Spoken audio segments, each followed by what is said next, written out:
Bismillahirrahmanirrahim. Assalamualaikum warahmatullahi wabarakatuh. Alhamdulillahirabbil alamin hamdan katsiran thayyiban mubarakan fihi kama yuhibbu rabbuna wa yarda. Asyhadu an la ilaha illallah wahdahu la syarika lahu wa asyhadu anna Muhammadan abduhu wa rasuluh sallallahu alaihi wa ala alihi wa sahbihi wa tabi'in wa tabi'ut tabi'in wa man tabi'ahum bi ihsanin ila yaumiddin. Hadirin rahimani wa rahimakumullah wa barakallahu fikum. Alhamdulillah di kesempatan kali ini kita bisa bertemu kembali.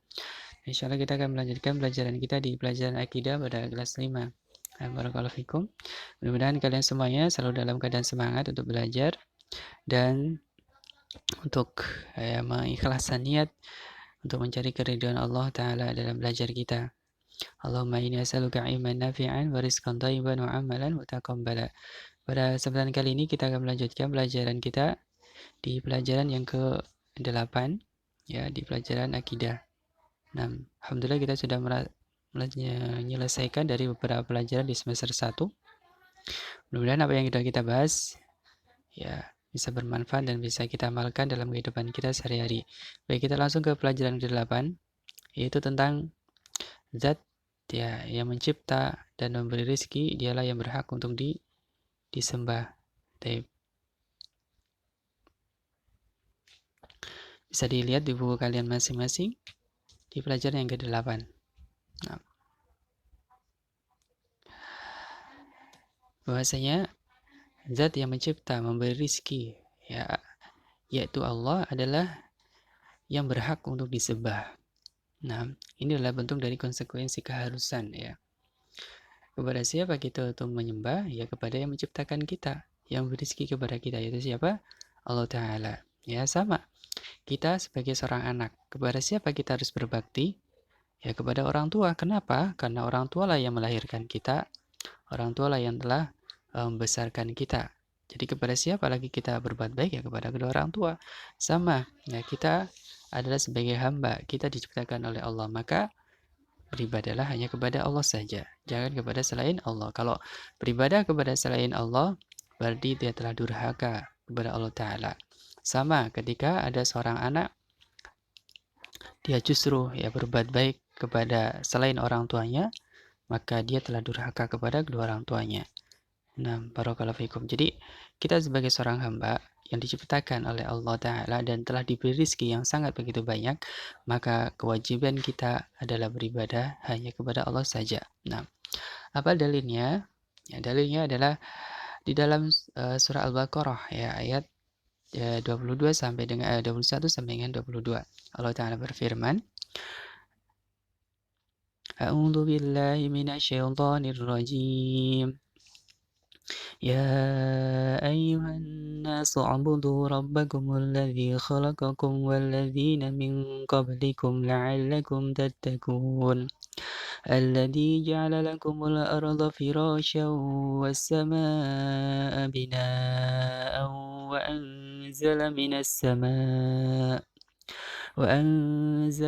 السماء ماء فأخرج به من الثمرات رزقا لكم فلا تجعلوا لله أندادا وأنتم تعلمون.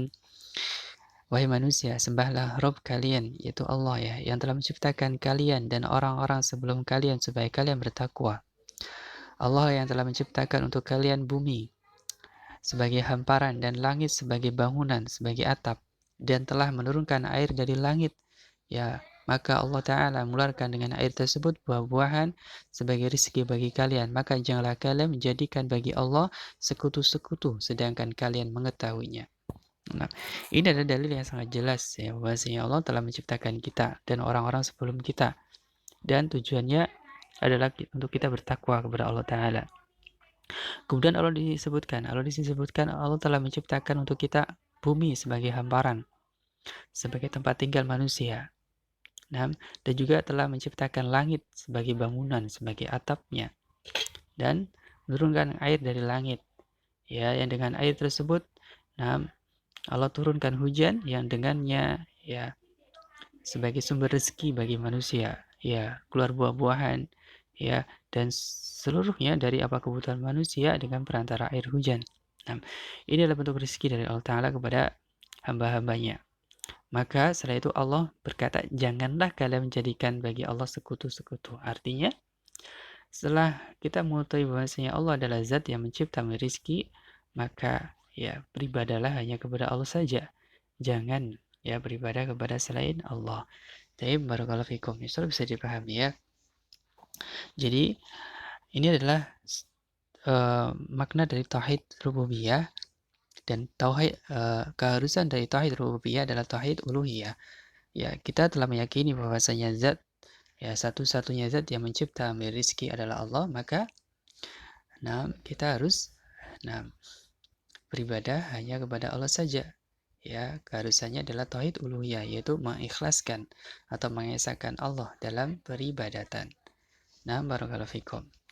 Ini adalah bentuk dari keharusan yang sangat jelas ya. Sebagaimana seorang hamba, kita sebagai seorang anak, kita dilahirkan dengan perantara kedua orang tua kita, ibu.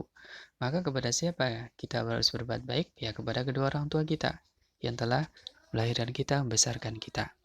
Nah, itu ada dari konsekuensinya. Sebagai bentuk kita membalas baik ya kedua orang tua kita. Nah, yang telah menciptakan kita, memberi rezeki kita itu adalah Allah Subhanahu wa taala. Maka kepada siapa kita membalasnya? Yaitu kepada Allah taala dengan cara beribadah hanya kepada Allah saja. Ini adalah bentuk dari kita beribadah kepada Allah taala, yaitu beribadah hanya kepada Allah saja, sebagaimana kita berbuat baik, berbakti kepada kedua orang tua sebagai bentuk kita membalas kebaikan orang tua. Maka sebagai bentuk kita itu mengenal Allah taala, maka beribadah kepada Allah semata. Tapi barakallahu fikum. Ini saja di pelajaran yang ke-8 ya, bahwasanya zat yang mencipta memberi rezeki adalah zat yang berhak untuk disembah. Tapi barakallahu fikum, mudah-mudahan bisa dipahami dan mudah-mudahan kita semuanya dijadikan oleh Allah taala sebagai seorang yang muwahhid ya, yang beribadah hanya kepada Allah saja, orang-orang yang bertauhid. Nah, barakallahu fikum. Subhanakallahumma bihamdika asyhadu an la ilaha illa anta astaghfiruka wa atubu ilaik. Assalamualaikum warahmatullahi wabarakatuh.